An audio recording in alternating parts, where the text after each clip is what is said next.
Thank you. Thank you very much. Thank you. Good morning, everybody. Thank you. Sit down, sit down, sit down. Good morning. Good morning, everybody. Good morning, conference. I've spent a fair bit of the last 2 months tramping the streets of London, talking to hundreds of people who were caught up in the riots, whose businesses were attacked, or who were just appalled by what they saw. And I've got a pretty good idea of what Londoners want. They want to make sure that nothing like it ever happens again. And so I can tell you that as long as I am mayor, I will not allow police numbers to fall below a level that I believe is safe or reasonable for a great city like London. Police numbers are up by 1,000 on when I was elected, and the number of special constables has doubled to more than 5,200.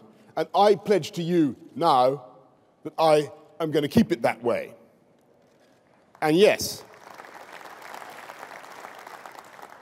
we know that it's not all just about numbers. And the Londoners I've talked to also want our police to have the backing that they need to deal with the thugs and the looters in the way that they need to be dealt with. And if you look at the record of the new commissioner, Bernard Hogan-Howe, you can see how clearly he understands the Capone principle. If you crack down on the small stuff, the big stuff starts to take care of itself. And let me tell you that in Merseyside, he used automatic number plate recognition to round up every car he could find that was either untaxed or uninsured. And he put them all, thousands of vehicles, on a central reservation of some big road leading into Liverpool. I'm not entirely sure which. And the drivers of those cars had two choices. They could either come and claim their vehicle, in which case they would be arrested, or else they could leave it. And Mr. Hogan-Howe would have it crushed. And crime fell in Liverpool over 4 years by 40%. And so my message to London, and we're going to do the same in London, and my message to London's criminal fraternity is tax and insure your car, or you'll get it back for Christmas. As a small cube from the crusher with love. And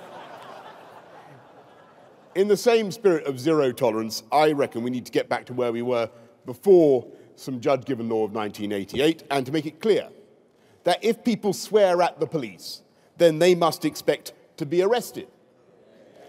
Not just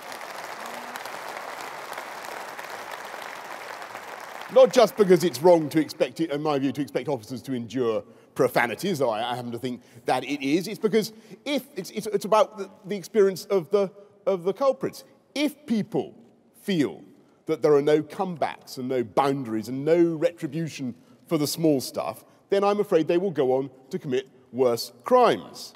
And yet, if 75% of the rioters and the looters were criminals, and lots of them, by the way, had 15 or more convictions, we've got to recognize that 25% of them had no record. And I think what Londoners want, talking to people, is for everyone together, politicians, police, teachers, parents, to sort out the underlying issues that encourage these people to riot. And one of the very best things to have come from those events is the fierce desire of people to help to bring communities together and to show that those looters and rioters do not stand for London. And I'll tell you who did stand up for London. It was that chap who sat on a looter's head. It was that woman who made a fantastic speech in Hackney and scared them all off. Is she here? Pauline. I don't know where she is. She was here last night. It was the restaurant workers who fought them off with rolling pins and saucepans. It was the broom brigade of Clapham that stood up for London. That's right. Clapham. Clapham is right. And those people, in my view, they represented, did you not think, they represented the true spirit of London.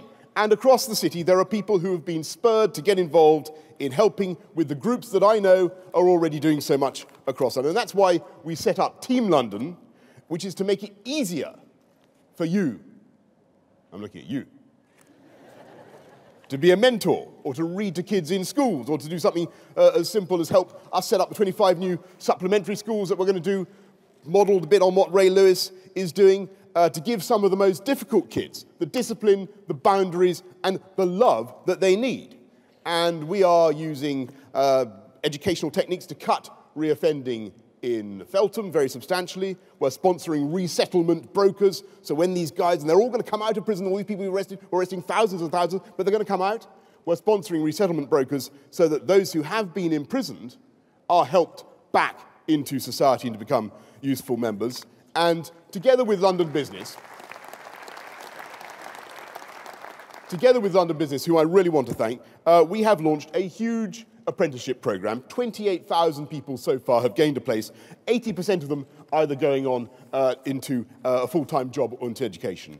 And with the help of the banks, the much maligned banks, thank you banks, well done, the accountancy firms, thank you accountancy firms, the legal firms, the insurance firms of London, we have massively expanded the London living wage.